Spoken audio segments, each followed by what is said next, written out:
કચ્છના સફેદ રણ બાદ હવે વિશ્વ વિરાસત ધોળાવીરાની ધરતી પર પતંગબાજીનો રોમાંચ જોવા મળ્યો હતો। ધોળાવીરામાં આંતરરાષ્ટ્રીય પતંગોત્સવ યોજાયો હતો, જેનો કચ્છ જિલ્લા પંચાયત પ્રમુખ જનકસિંહ જાડેજાના હસ્તે પ્રારંભ કરવામાં આવ્યો હતો। ગુજરાત પ્રવાસન નિગમ અને જિલ્લા વહીવટી તંત્ર દ્વારા આયોજિત આ મહોત્સવમાં વિશ્વના 17 જેટલા દેશો સહિત ભારતના વિવિધ રાજ્યોમાં 60થી વધુ ગુજરાત પ્રવાસન નિગમ અને જિલ્લા વહીવટી તંત્ર દ્વારા આયોજિત આ મહોત્સવમાં વિશ્વના 17 દેશો સહિત ભારતના વિવિધ રાજ્યોના 60થી વધુ પતંગબાજોએ ભાગ લીધો છે।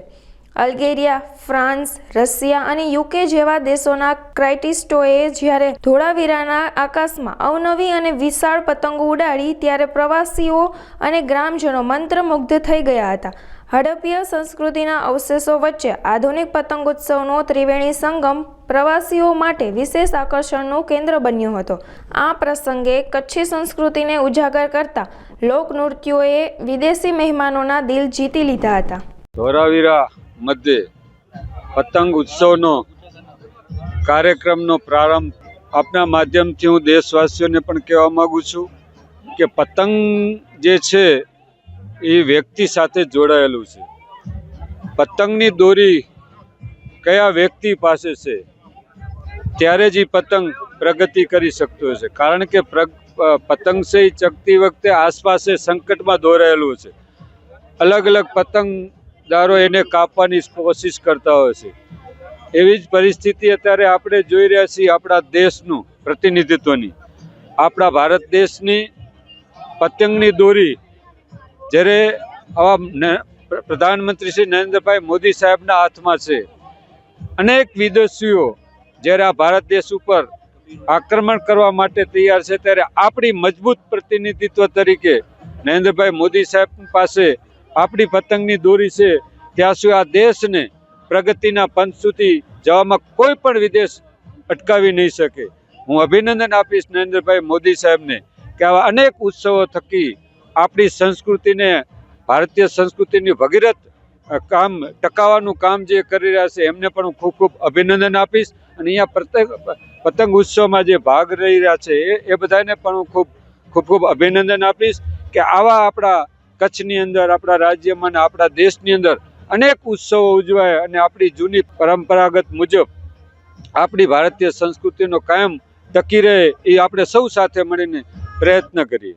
અલગ અલગ ભારત દેશમાંથી પણ અલગ અલગ રાજ્યોમાંથી અહીં પતંગ ઉત્સવમાં ભાગ લેવા આવી રહ્યા છે અને આઉટ ઓફ કન્ટ્રીમાં પણ મને જાણવા મળ્યું છે એ બધા 14 થી 15 દેશોમાંથી અહીંયા અત્યારે પતંગ ઉત્સવમાં ભાગ લેવા આવી। આપ સૌ જાણે છે કે આજથી વર્ષો પહેલા મુખ્યમંત્રી તરીકે જ્યારે નરેન્દ્રભાઈ મોદી સાહેબે જ્યારે 2001માં ભૂકંપ આવ્યા પછી મુખ્યમંત્રી તરીકે જવાબદારી સંભાળ્યા પછી એ સમયમાં એમને કહેલું કે કચ્છને હું સિંગાપુર બનાવી આપીશ। અને વાસ્તવમાં આપણે સૌ અત્યારે જોઈ રહ્યા છીએ કે એ જ કચ્છ છે 2001 પહેલાંનું અને એ 2001 પછીનું, જ્યાં અત્યારે પતંગ ઉત્સવનો સમારંભ થઈ રહ્યો છે ધોળાવીરા મુકામે, જ્યાં આજે પણ કોઈ કલ્પના ન કરી શકી વડીલોએ જે 2-5 હજારમાં એકરમાં જમીન મળતી હતી, આજ હમણાં 2 દિવસ કે 5 દિવસ પહેલાં જ 65 લાખ રૂપિયાના હિસાબે અહીંયા જમીનનું 1 એકરની જમીનની કિંમત થઈ હતી।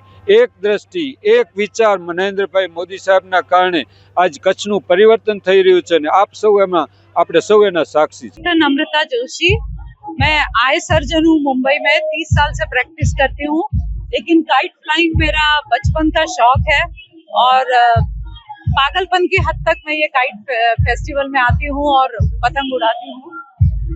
इस बार मैं कच्छ में पहली बार आई हूँ। ये एरिया बहुत नया है मेरे लिए, बट मैं बहुत खुश हूँ कि मोदी जी ने इस एरिया को ऊपर उठाने का प्रयास किया and I am so happy with that. यहाँ के लोगों की hospitality, they are so good people and I am sure कि आने वाले सालों में ये एरिया और डेवलप होगा और हर साल काइट फेस्टिवल यही मनाया जाए। मैं 7वीं बार इस काइट फेस्टिवल में आई हूँ। यूएसए और चाइना की मैंने काइट इस बार लाई है नई, और क्या कहूँ अभी इस जगह के बारे में, तो बहुत अच्छा लगा। क्या अरेंजमेंट किया है, बहुत सुंदर अरेंजमेंट है। पब्लिक भी आराम से एंजॉय कर रही है सारी काइट्स को देख के and I am very happy. I would like to come again in this place.